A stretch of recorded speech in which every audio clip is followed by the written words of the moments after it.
Low-carb diets are very effective. That is a scientific fact. However, as with any diet, people sometimes stop losing before they reach their desired weight. Even worse, many people regain the weight they lost for a variety of reasons. If you're on a low-carb diet, you probably saw a good amount of weight loss early on. Then, all of a sudden, it stopped. What's going on? In today's video, we're going to go over 16 different reasons why you stop losing weight on the magical low-carb diet. Reason number one, you're doing the wrong types of exercise or no exercise at all. You should not exercise with the goal of burning calories. The calories burned during exercise are usually pretty insignificant. They can easily be negated by eating a few extra bites of food at the next meal or in between meals. However, exercise is critical for both physical and mental health. Exercise in the long run can help you lose weight by improving your metabolic health, increasing your lean muscle mass, and making you feel awesome. But it's important to do the right kind of exercise. Nothing but cardio on the treadmill is unlikely to give you good results, and doing too much may actually even be detrimental. Weightlifting is a great way to improve the hormonal environment and increase your lean muscle mass, your metabolically active tissue, which will help you lose weight over the long term. Interval training, doing high intensity interval training like HIIT or what I call high intensity metabolic training, is an excellent form of cardio that improves your metabolism and, more importantly, raises your levels of human growth hormone. Ladies, don't let that scare you. You want human growth hormone flowing in your body because that is going to help you burn extra stubborn fat. Low intensity, being active and doing some low intensity workouts like walking is a great idea. The human body was designed to move around, not sit in a chair all day.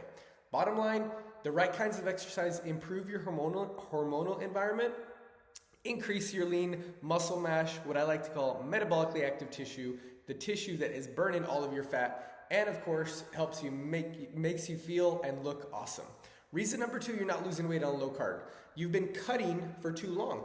I don't think it's a good idea to be in a calorie deficit for too long. In fact, it's a really bad idea. The leanest people on earth, like bodybuilders and fitness models, never do this. They do cycles of bulking and cutting. If you eat a calorie deficit diet for too many months or even years, then eventually you're going to slow down your metabolic rate. If you've been dieting for a long time, then a 2-month period where you aim to maintain and gain a bit of muscle may be just what you need to get things started again and get your body on the right track. Of course, this doesn't mean eating bad foods, just more of the good stuff. After the 2 months are over, you can start dieting again. Reason number three, you could stop losing weight on a low-carb diet. Wait, before I go any further, this video can get long. I'm sure somebody's going to put this list in the comment section. I would appreciate it, of course, if you watch the entire video because there could be even more than 16 reasons, but these are most common that I've seen after selling a low-carb keto diet, over 15,000 copies, and just hearing the questions. So bear with me. Another low-carb food that can cause problems for some people is dairy. Some dairy products, despite being low in carbs, can still be pretty high in protein. Protein-like carbs can raise insulin levels, which drives energy into storage. The amino acid composition in dairy protein makes it very potent at spiking insulin. In fact, dairy proteins can spike insulin almost as much as white bread. Even though you may seem to tolerate dairy products just fine, eating them often and spiking insulin can be detrimental to your metabolic adaptation that needs to take place in order to continue to having the full benefits of low-carb dieting. In this case, avoid milk, cut back on the cheese, yogurt, and cream. Butter is fine as it is very low in protein and lactose, and therefore it won't spike insulin as much. The bottom line with this one, the amino acid composition in dairy proteins make them spike insulin fairly effectively. Try eliminating all dairy except for butter. Reason number four, you're eating too many nuts. I know, nuts are real foods and they're low in carb and they have a little bit of protein. So why are they bad? Nuts are high in fat. Almonds, for example, have about 70% of their calories as fat, which isn't necessarily a bad thing, but it's a lot of extra calories and the type of fat that isn't really ideal. Nuts are very easy to overeat. Their crunchiness and high energy density give us the ability to eat large amounts of them without feeling full. I personally can eat a whole bag of nuts and still not feel satisfied, even though that one bag contains more calories than an entire meal. If you're snacking on nuts every day, or worse, nut butters, then chances are you're just eating too many calories. Bottom line with this one, nuts have very high energy density and they are easy to overeat. If you're constantly snacking on nuts, try eliminating these altogether. Reason number 5 has nothing to do with food or exercise. You're not sleeping enough. Sleep is incredibly important to overall health, and studies show that a lack of sleep correlates with weight gain and obesity. A lack of sleep can actually make us feel hungrier. It will also make us tired and less motivated to exercise or eat healthy. Sleep is one of the pillars of health. If you're doing everything right, but you're still not getting proper sleep, then you won't see anywhere near the results you might expect. If you have a sleeping disorder, definitely see a doctor. They are often easily treatable. Some tips to improve your sleep. Avoid caffeine after 2 p.m. Sleep in complete darkness. Avoid alcohol and physical exercise in the last few hours before sleep. Do something relaxing before sleep, like reading or meditating. Try to go to bed at the same time each night. The bottom line with this one, sleep is absolutely critical for optimal health. Studies show that a lack of sleep can make you eat more and gain weight. Reason number 6, you're eating too many sweeteners. Despite some sweeteners having 0 calories, they can affect your appetite levels. Several studies show that artificial sweeteners can affect appetite either negatively or positively. In some cases making people eat more overall calories. Additionally, the consumption of artificial sweeteners is associated with weight gain in the long term. This probably depends on the individual, but if you're eating a lot of sweeteners and aren't losing weight, then you may want to try removing them. Bottom line with this one, despite being calorie-free, artificial sweeteners can affect your appetite, in some cases leading to a net increase in overall calories. Number 7, if you're losing fat, you just don't realize it. Weight loss isn't a linear process. If you weigh yourself every day, there will be days where the scale has gone down, other days where it goes up. It doesn't mean that the diet isn't working as long as the general trend is going downwards.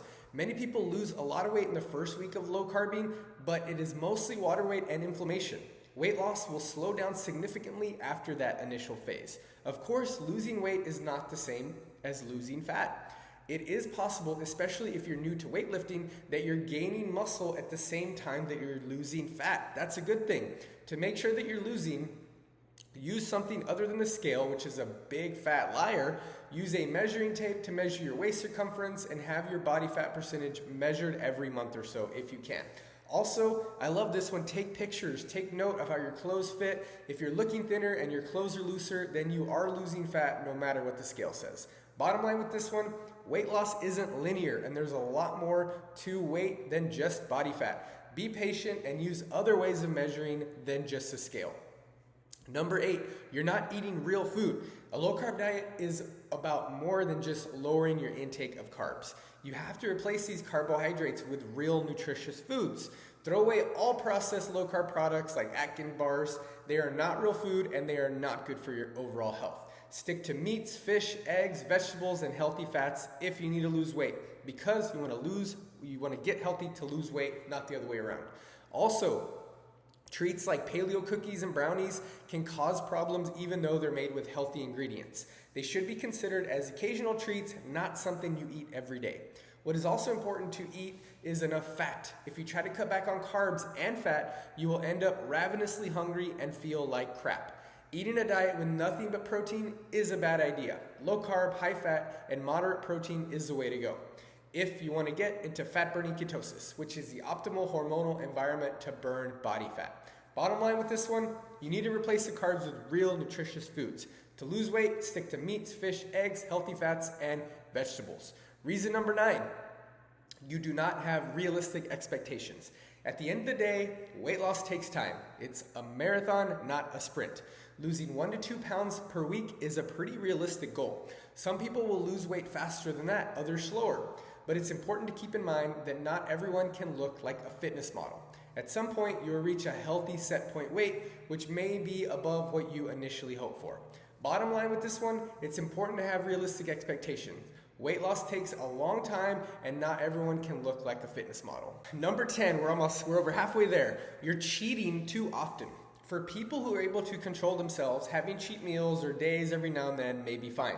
For others, especially who are prone to food addiction, or just have an overall bad relationship with food, having cheat meals is likely to do more harm than good.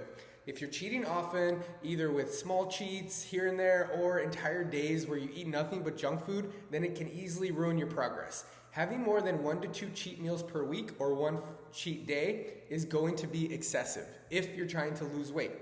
If you just can't seem to control yourself around unhealthy foods, no matter how hard, no matter what you try or how hard you try, then perhaps you have a food addiction. In that case, completely removing the junk foods from your life is probably a good idea. The bottom line with this one, some people can eat junk food from time to time without ruining their progress, but that doesn't apply to everyone. For others, cheat meals will do more harm than good. Reason number 11, you're not cutting back enough on carbohydrates. Some people are more carb sensitive than others. If you're eating low carb and your weight starts to plateau, then you may want to cut back on carbs even further. In that case, go under 50 grams of carbs per day.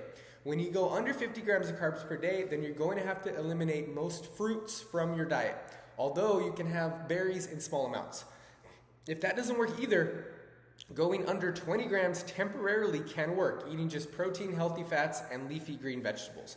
To make sure that you're really eating low carb, get yourself a free online tracker and log your food intake for a while. The bottom line with this one, if you're pretty carb sensitive, then you may want to temporarily, keyword, eliminate fruits and eat less than 20 to 50 grams of carbs per day.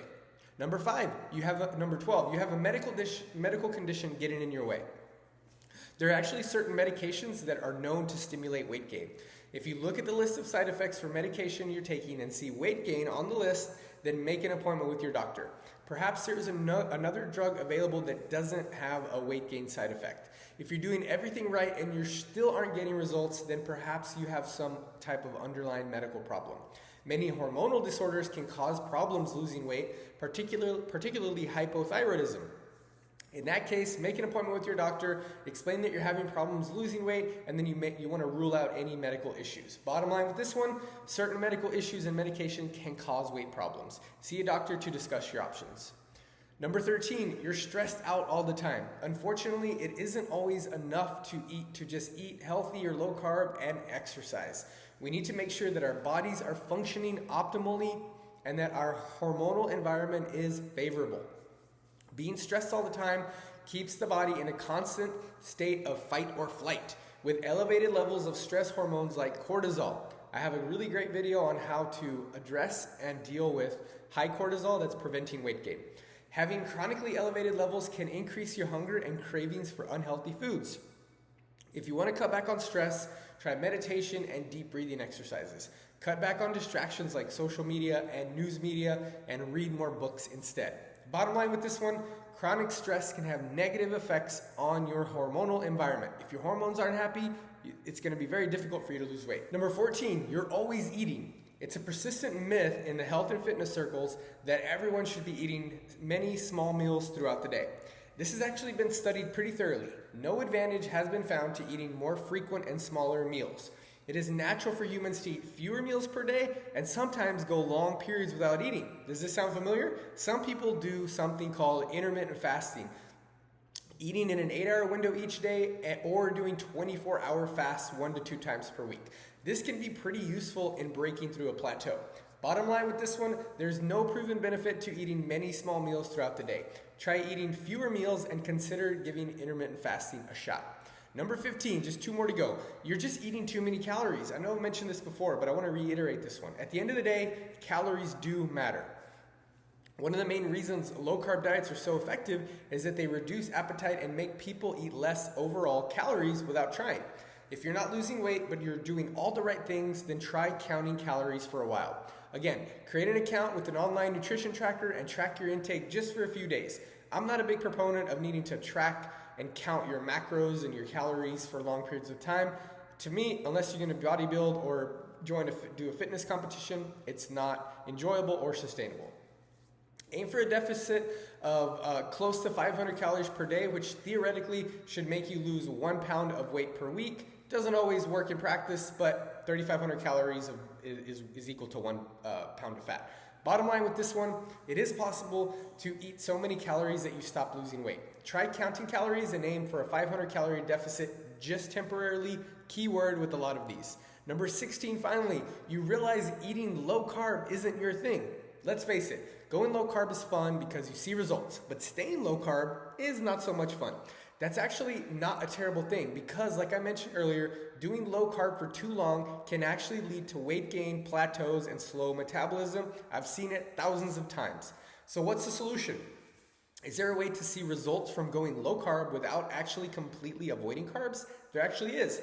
A metabolism-focused approach to weight loss, an eating plan that focuses on your hormones instead of calories. Sounds great, doesn't it? So what do smart low carbers know that you don't? I've worked with thousands of low carb dieters, and the one thing the most successful ones have in common is they eat carbs. Life is too short to avoid carbs and fats forever. Unless you get paid to avoid carbs, why would you do that to yourself? I personally want you to enjoy your way of eating, all the while seeing awesome results and feeling great. Don't you think that's possible? I believe it's possible for you. It is using a specific metabolism and hormone-focused strategies I outline in all of my programs, but you don't have to buy a program to lose weight. I know it's crazy. It's one of the ways that I make a living is by selling my programs and books. But I also offer a ton of information for free in my YouTube channel, but I want you to start with my free 24-hour metabolism reset guide and along with this, you get 4 weeks of healthy fat loss meal plans complete with recipes. I want to show you first, before you even consider buying my program or other metabolism-focused programs, just the power of eating real food, balancing your macronutrients, and eating carbs in a metabolic way. Thanks for watching. Hit that like button if you enjoyed anything in this video. I would love for you to subscribe to my channel for more helpful content. Stay healthy.